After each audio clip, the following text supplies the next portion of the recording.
ಜೀವನ ರಹಸ್ಯ ಈ ಚಾನೆಲ್ಗೆ ನಿಮಗೆಲ್ಲರಿಗೂ ಸ್ವಾಗತ. ಎಲ್ಲರಿಗೂ ದೀಪಾವಳಿ ಹಬ್ಬದ ಶುಭಾಶಯಗಳು. ದೀಪಾವಳಿಯ ಈ ಶುಭ ಸಂದರ್ಭದಲ್ಲಿ ಈ ಬೆಳಕಿನ ಹಬ್ಬ ಎಲ್ಲರಿಗೂ ಬೆಳಕನ್ನು ನೀಡಲಿ, ಎಲ್ಲರ ಜೀವನದಲ್ಲಿ ಅವರ ಆಶಯಗಳೆಲ್ಲ ನೆರವೇರಲಿ ಅನ್ನುವಂಥ ಒಂದು ಆಶಯದೊಂದಿಗೆ ನಮ್ಮ ಮಾತನ್ನು ಮುಂದುವರಿಸುತ್ತಿದ್ದೇವೆ. ಕಣ್ಣಾರೆ ಕಂಡರೂ ಪರಾಂಬರಿಸಿ ನೋಡಿ ಅನ್ನುವಂಥದ್ದು ಒಂದು ಹಳೆಯ ಗಾದೆ.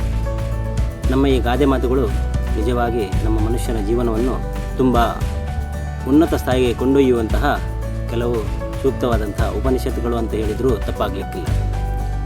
ಸಾಂಖ್ಯಯೋಗದಲ್ಲಿ ಭಗವಾನ್ ಶ್ರೀಕೃಷ್ಣ ಹೇಳಿದಂತೆ ಕ್ರೋಧಾದ್ಭವತಿ ಸಮೋಹಾತ್ ಸ್ಮೃತಿ ವಿಭ್ರಮ ಅಂತ.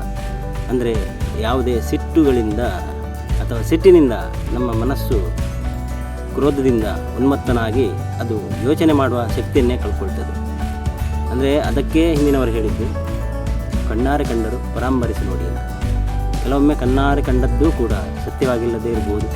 ಅದನ್ನು ಪರಾಂಬರಿಸಿ ನೋಡಿದಾಗ ಅಥವಾ ಪರಾಮರ್ಶಿಸಿ ನೋಡಿದಾಗ ಅದರ ವಿಷಯ ನಮಗೆ ಆಳವಾಗಿ ತಿಳಿದುಬರುವುದು. ಇದಕ್ಕೆ ಉದಾಹರಣೆಯಾಗಿ ನನ್ನ ಸ್ನೇಹಿತ ಭೋಜನ ಹೇಳಿದ ಒಂದು ಕಥೆ ಹೇಳ್ತೇನೆ ಕೇಳಿ. ಅವರ ಸ್ನೇಹಿತರೊಬ್ಬರು ಆಫೀಸರ್ ಆಗಿದ್ದರು.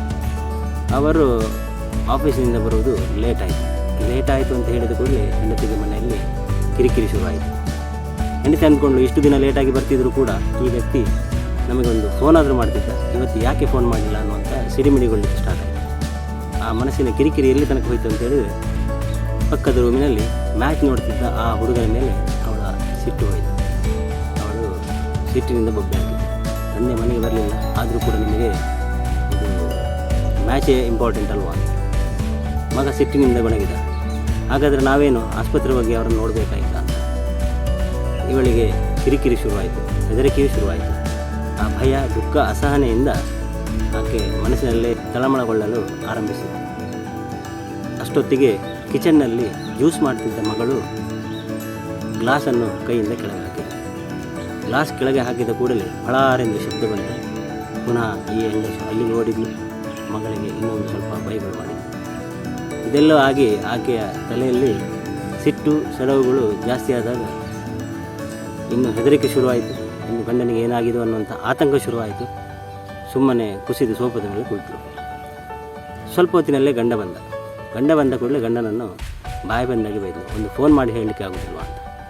ಗಂಡ ಹೇಳಿದ, ನಾನು ತುಂಬ ಹೊತ್ತಿನಿಂದ ಟ್ರೈ ಮಾಡ್ತಿದ್ದೇನೆ, ನೀನೇ ಫೋನನ್ನು ಎಲ್ಲಿ ಮರೆತಿಟ್ಟಿದ್ದಾಗಿದೆ, ನಾಟ್ ರೀಚೇಬಲ್ ಬರ್ತಾ ಇತ್ತು ಅಂತ. ಕೊನೆಗೆ ನೋಡುವಾಗ ಸಂಜೆ ಹೊತ್ತಿಗೆ ಗೆಳತಿ ಫೋನ್ ಮಾಡಿದಾಗ ಮೊಬೈಲ್ ಪೂರ್ಣವಾಗಿ ಅದರ ಬ್ಯಾಟ್ರಿಯನ್ನು ಕಳೆದುಕೊಂಡು ಅದು ಸ್ವಿಚ್ ಆಫ್ ಆಗಿತ್ತು. ಈಕೆ ಅದನ್ನು ಚಾರ್ಜಿಗೆ ಇಟ್ಟಲ್ಲಿ ಪುನಃ ಆನ್ ಮಾಡೋದನ್ನು ಮರ್ತೇ ಬಂದಿದೆ. ಇವಿಷ್ಟು ಕೋಪ ಬಂದಾಗ ನಾವು ನಮ್ಮ ಸಂಯಮವನ್ನು ಹೇಗೆ ಕಳ್ಕೊಳ್ತೇವೆ ಅನ್ನುವಂಥದ್ದಕ್ಕೆ ಉತ್ತಮವಾದಂತಹ ನಿದರ್ಶನ.